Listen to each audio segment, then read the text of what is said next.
வாழ்க வளமுடன். ஓம் நமச்சிவாய. அனைத்து தமிழ் உள்ளங்களுக்கும் வணக்கம். நவ கிரகங்களின் அசுர குரு என போற்றப்படுபவர் சுக்கிர பகவான். வாழ்க்கையில் மகிழ்ச்சி, சந்தோஷம், இன்பம் ஆகியவை இன்றி அமையாதது. இத்தகைய மகிழ்ச்சி, சந்தோஷம், மனைவி, குடும்ப வாழ்க்கை ஆகியவற்றை அமைத்து கொடுக்கக்கூடியவர் சுக்கிர பகவான். களத்திர காரகன் என திருநாமம் கொண்டவர். லட்சுமி தேவியை அதி தேவதையாக கொண்டவர். ஒருவருடைய ஜாதகத்தில் சுக்கிர பகவான் வலுத்திருக்க வேண்டும். ஜாதகத்தில் இவருடைய சேர்க்கையும் நன்றாக இருக்க வேண்டும். இல்லை என்றால் பலவிதமான பாதிப்புகள் ஏற்படும். குறிப்பாக சனி பகவான், ராகு பகவானுடன் சுக்கிர சேர்க்கை ஏற்பட்டால் அந்த ஜாதகரின் இல்லற வாழ்க்கை சிறப்பாக அமையாது. பல பாதிப்புகள் ஏற்படும். சுப கிரகங்களில் பார்வை இருந்தால் மட்டுமே பாதிப்புகள் சற்றே குறையும். நவ கிரகங்களில் அதிக ஆண்டுகள் தசையாக கொண்டவர் சுக்கிர பகவான். மொத்தம் 20 ஆண்டுகள். அவ்வாறு சுக்கிர பகவான் ஒருவரின் ஜாதகத்தில் மத்தின்ப வயதில் வந்து பலமாக இருந்துவிட்டால் அந்த 20 வருடமும் அவர் குபேர சம்பத்துக்களை அடைவார். லட்சுமி யோகத்தை முழுமையாக அடைவார். அப்பேற்பட்ட சுக்கிர பகவான் மே மாதம் 19ஆம் தேதி, அதாவது வைகாசி மாதம் 6ஆம் தேதி மேசமனையில் இருந்து ரிஷபமனைக்கு இடப்பெயர்ச்சி ஆகிறார். தனது சொந்த வீட்டில் அமர்ந்து ஆட்சி பலம் பெறுகிறார். குருவோடு சேர்க்கை, சூரியனோடு சேர்க்கை, புதனோடு சேர்க்கை என இந்த பெயர்ச்சியில் ஏற்படுகிறது. மே மாதம் 19ஆம் தேதி முதல் ஜூன் மாதம் 12ஆம் தேதி வரை 24 நாட்கள் சுக்கிர பகவான் ரிஷபராசியில் சஞ்சாரம் செய்ய இருக்கின்றார். இந்த பெயர்ச்சியால் பெண்களே அதிக அளவில் நன்மைகள் அடையப் போகின்றனர். ஆசைப்பட்ட ஆடை ஆபரணங்களை வாங்கி குவிப்பீர்கள்.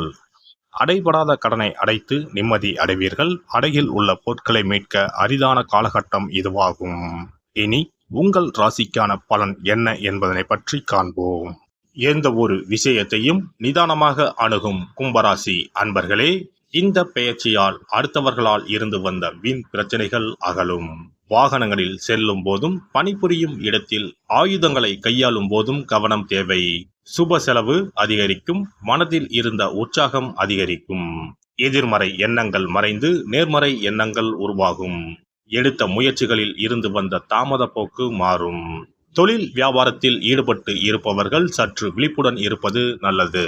பொருட்களை வாடிக்கையாளர்களுக்கு அனுப்பும் போது கூடுதல் கவனம் செலுத்துவது நல்லது. எதிர்பார்த்த பணம் கைக்கு வர தாமதம் ஆகலாம். உத்தியோகத்தில் இருப்பவர்கள் அலைச்சலையும் வேலை பளுவையும் சந்திக்க நேரலாம். சிலருக்கு இடமாற்றம் உண்டாகலாம். மேலிடத்தினால் கொடுக்கப்பட்ட வேலைகளை சரிவர செய்து பாராட்டினை பெறுவீர்கள். பணி நிமித்தமாக பயணம் செல்ல வேண்டியிருக்கும். குடும்பத்தில் இருந்து வந்த கருத்து வேற்றுமை நீங்கும். வீண் வாக்குவாதங்களை தவிர்ப்பது நல்லது. கணவன் மனைவி ஒருவரை ஒருவர் அனுசரித்து செல்வீர்கள். சகோதரர்களுடன் கருத்து வேற்றுமை நீங்கும். உறவினர்கள், நண்பர்கள் அனைவரிடத்திலும் இருந்து வந்த கருத்து வேறுபாடுகள் அகலும். பெண்களை பொறுத்தவரை அடுத்தவர்களுக்கு உதவிகள் செய்யும் போது கவனமாக இருப்பது நல்லது. செலவு அதிகரிக்கும். வீண் கவலை உண்டாகலாம். அரசியல்வாதிகளை தேடி புதிய பதவிகள் வரப்போகிறது.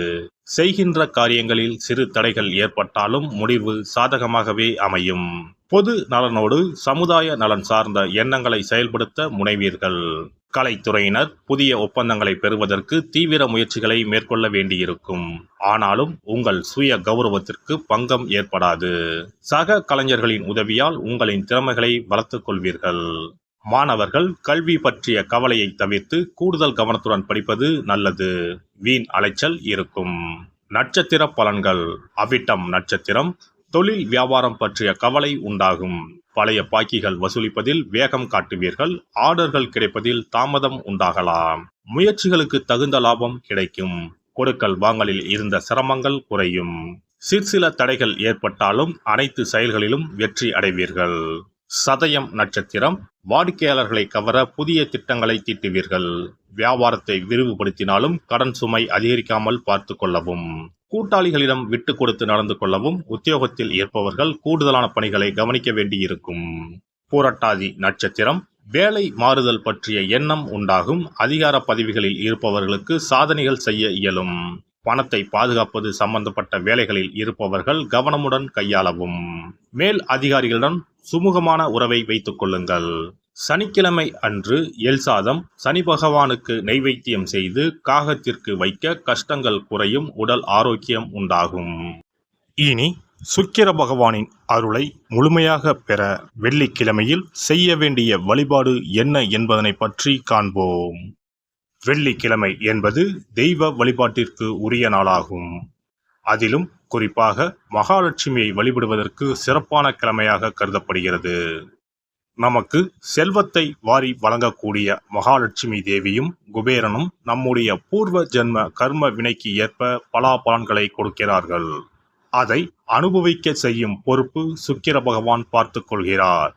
ஒருவர் செல்வந்தராக இருப்பதற்கு ஜாதகத்தில் சுக்கிரன் அருள் கட்டாயம் இருக்க வேண்டும்.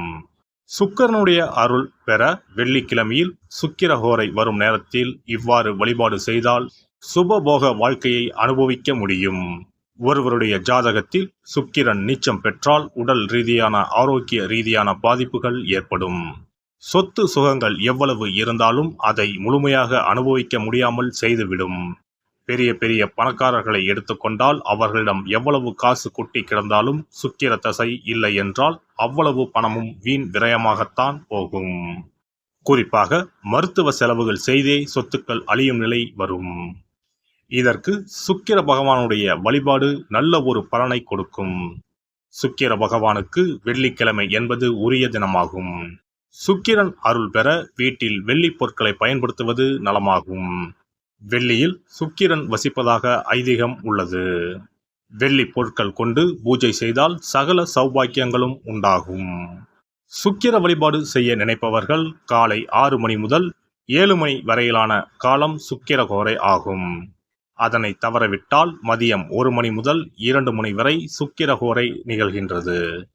அதையும் தவறவிட்டால் இரவு 8 மணி முதல் 9 மணி வரையிலான சுக்கிரஹோரை நேரத்தில் வழிபாடுகள் செய்து பயன்பெறலாம். இவற்றில் காலை 6 மணி முதல் 7 மணி வரையிலான முதல் சுக்கிரஹோரையில் சுக்கிர வழிபாடு செய்வது சிறப்பான பலன்களை கொடுக்கும். காலை முதல் மாலை வரை உபவாசம் இருந்து சுக்கிர பகவானுக்கு உரிய காயத்ரி மந்திரத்தை உச்சரித்து கல்கண்டு சேர்த்த சர்க்கரை பொங்கலை நைவேத்தியம் படைத்து வெள்ளை நிற பூக்களால் அர்ச்சனை செய்ய வேண்டும். சுக்கிர தசை நடப்பவர்களும் சுக்கிரன் நீச்சம் பெற்ற ஜாதகக்காரர்களும் இந்த வழிபாடு செய்வது சிறப்பான பலன்களை கொடுக்கும். சுக்கிர தசை நடக்கும் பொழுது சுக்கிர வழிபாடு செய்து வர வருமானத்தை சுகமான வாழ்க்கை வாழ்வதற்கு உரிய வகையில் பயணிக்க செய்யும். வீடு நிலம் வாங்குவது, ஆடம்பர பொருட்கள் சொத்துக்கள் போன்றவற்றை வாங்க வைக்கும். அதுவே சுக்கிரன் நீசம் பெற்ற காலத்தில் இந்த வழிபாடு செய்பவர்களுக்கு வீண் விரயங்கள் இல்லாமல் ஓரளவிற்கு வறுமையிலிருந்து பிழைக்கச் செய்யும். வெள்ளிக்கிழமையில் நவக்கிரக கோவிலுக்கு சென்று சுக்கிர பகவானுக்கு வெள்ளை வஸ்திரம் சாற்றி வழிபாடு செய்யலாம். வெள்ளை நிற நைவேத்தியங்கள் தயார் செய்து கோவிலில் வரும் பக்தர்களுக்கு தானம் செய்யலாம். இவ்வாறு செய்து வர சுக்கிரனின் முழு அருளும் கிடைக்கப் பெற்று வாழ்வில் உயரிய நிலையை அடைவீர்கள்.